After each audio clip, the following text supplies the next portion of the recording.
Hello. So, I have not been making any videos because my keyboard is kind of broken on the computer and also I've been lazy. So, I'm going to make caramel and you're going to watch.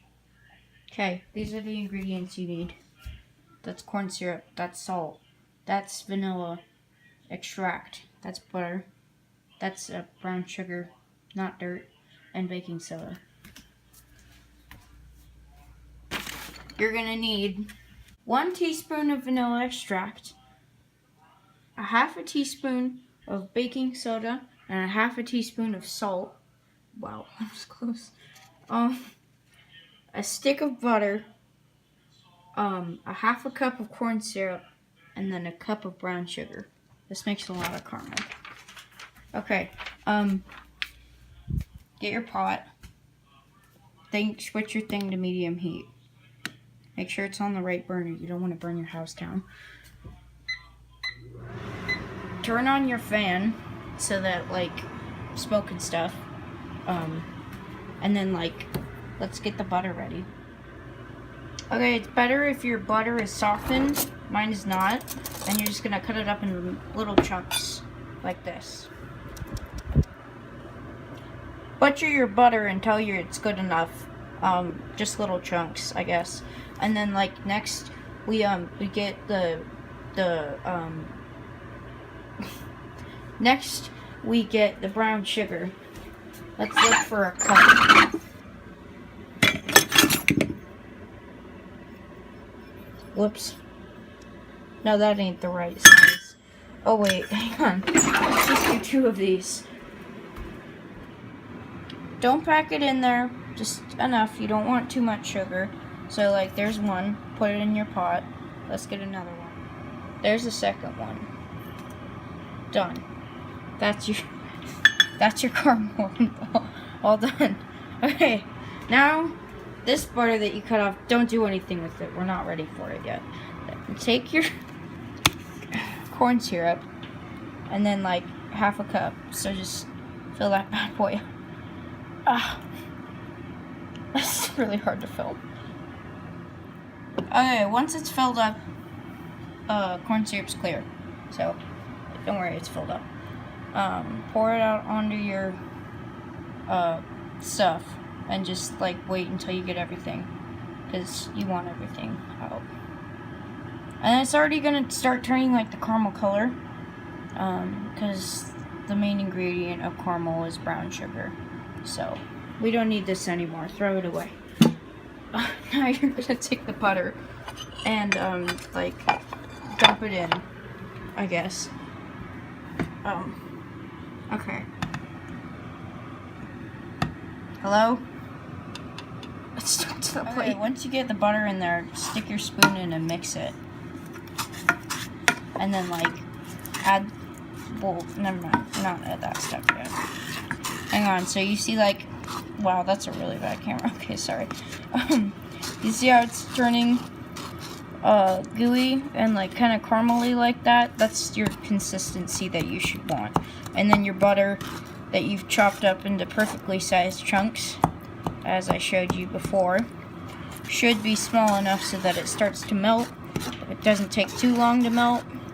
And then mix until your butter is all melted. Okay, it's basically melted. I only have 2 bits left.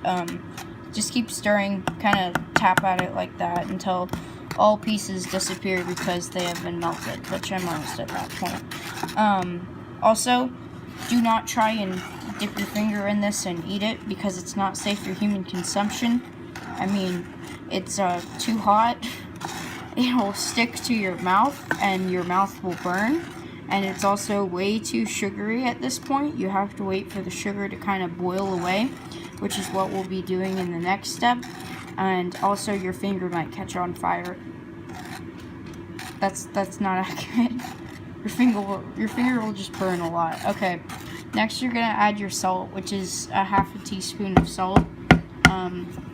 First, get all of the caramel junk off of your spoon. Okay, your mixture should look like that. Just mix up the salt a bunch.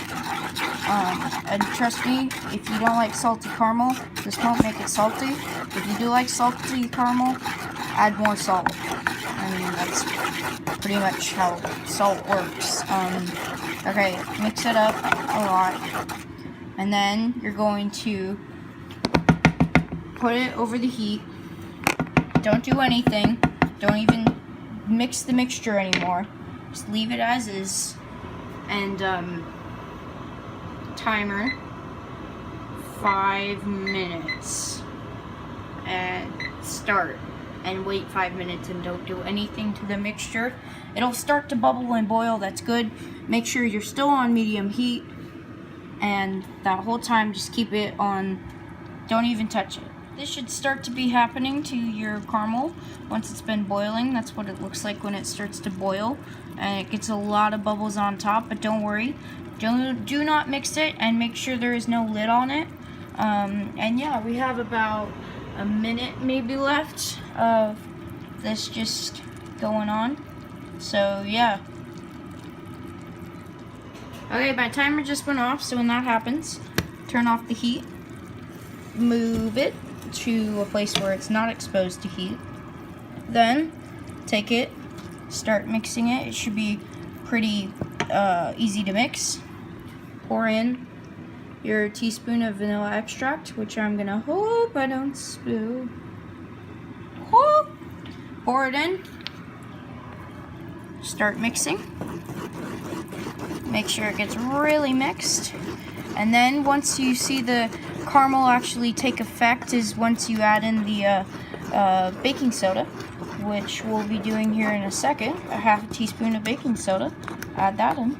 Okay, once that's in, mix it all up. And just keep mixing until it's all mixed. And then set it aside and your caramel will be finished. You can add it on to many things. Tonight we're going to be having some ice cream. So I'll put this homemade caramel on some ice cream, which will be pretty nice. I'm also going to be canning it and saving it for later. But now you can see that it's really turned into a nice golden color, which is a good mixture. This is also the type of caramel that you would want to put on caramel corn if you're trying to make homemade caramel corn. Let me know if you want a tutorial for that, and we'll make the same caramel and put it on some popcorn and make that popcorn in the oven, and you guys will learn how to make caramel corn. So that's that. There you have it. That's the caramel that we made in a jar. And then I put saran wrap, put the jar cap on, and then folded the ends of the saran wrap up so that they didn't melt, because the jar is pretty hot. Put that in the refrigerator, heat it up in the microwave whenever you want to use it.